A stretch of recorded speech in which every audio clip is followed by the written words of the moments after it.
Vamos direto ao que interessa. Para que serve a estatística?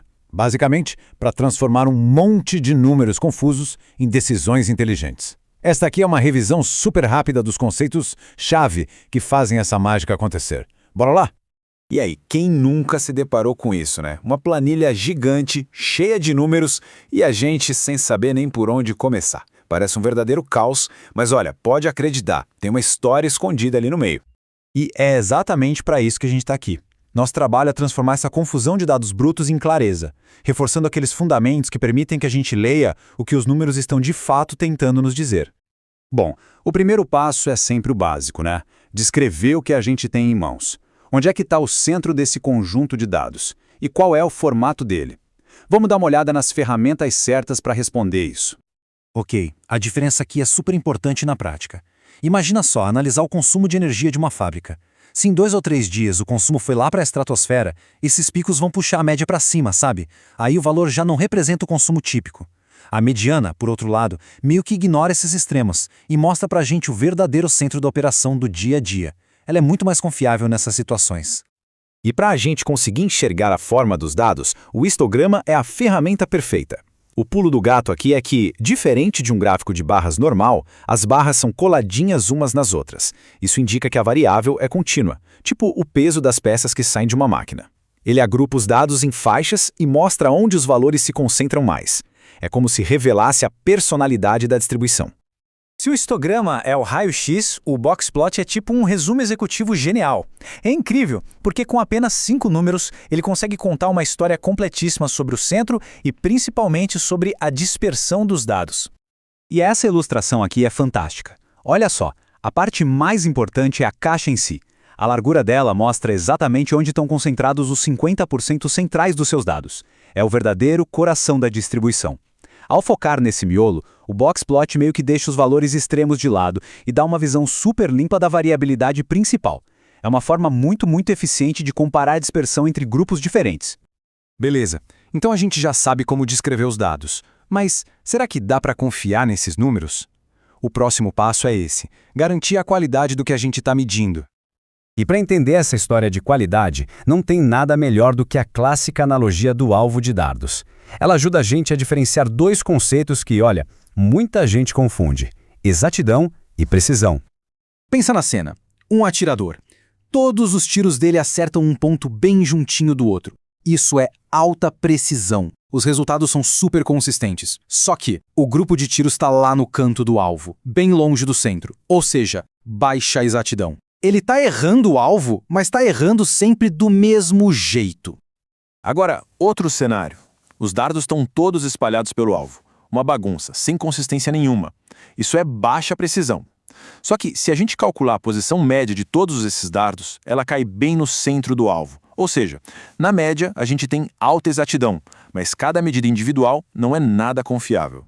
E aqui está o mundo ideal. Os resultados não são só consistentes um perto do outro, mas também estão corretos, bem em cima do alvo. Isso quer dizer que a gente tem pouco erro aleatório e pouco erro sistemático. É isso que a gente busca em qualquer processo de medição que se preze. Para a gente poder usar a matemática certa, é fundamental entender em que escala os dados foram medidos. O ponto crucial aqui é o seguinte: não dá para tratar todos os números do mesmo jeito. Por exemplo, calcular a média de uma avaliação de 1 a 5 estrelas. Tecnicamente, está errado. Por quê? Porque essa escala é ordinal. A gente sabe que 5 estrelas é melhor que 4, mas não dá para garantir que a distância de qualidade entre 1 e 2 estrelas é a mesma que entre 4 e 5, entende? A média assume que esses intervalos são iguais, o que não é verdade nesse caso. Ok, com dados bem descritos e confiáveis em mãos, a gente pode começar a tirar conclusões sobre o mundo. Mas é exatamente aqui que moram as maiores armadilhas.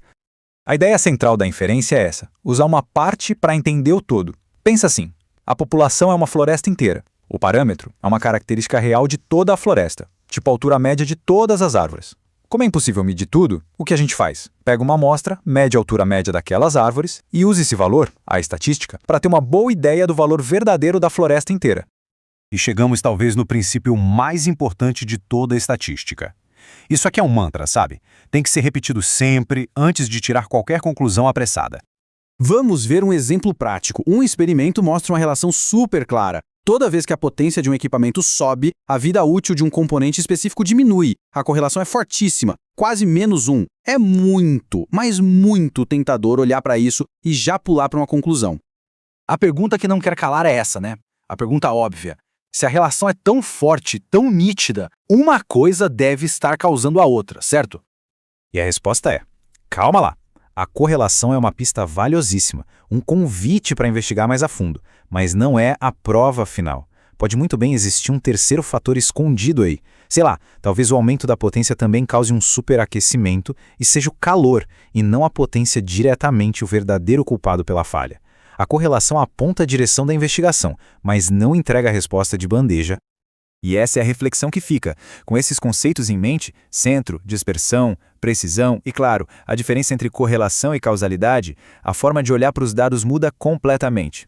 Eles deixam de ser só um amontoado de números e se transformam em pistas para desvendar uma história.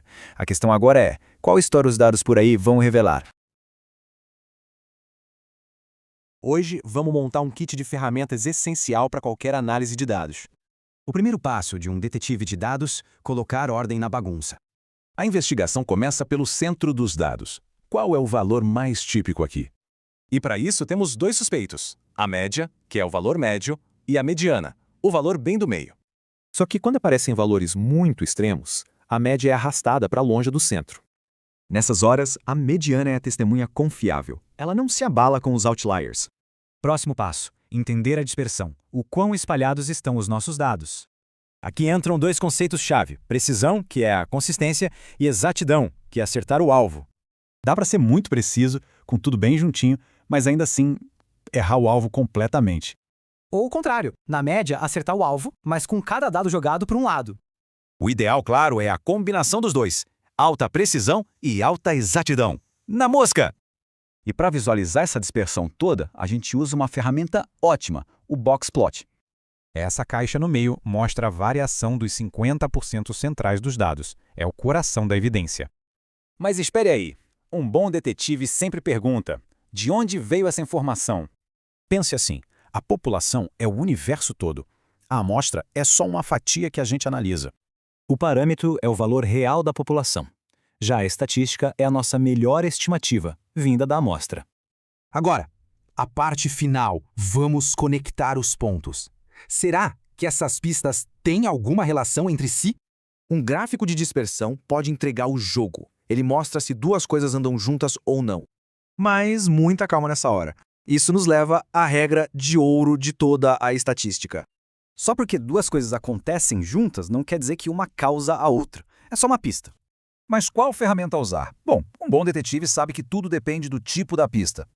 Os dados têm escalas diferentes, e isso define que tipo de conta a gente pode fazer com eles.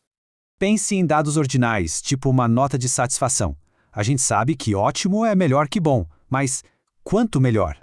É por isso que calcular a média aqui pode enganar. A distância entre esses degraus não é a mesma. Com esse kit, a missão é transformar números em histórias. Que segredos os dados vão revelar?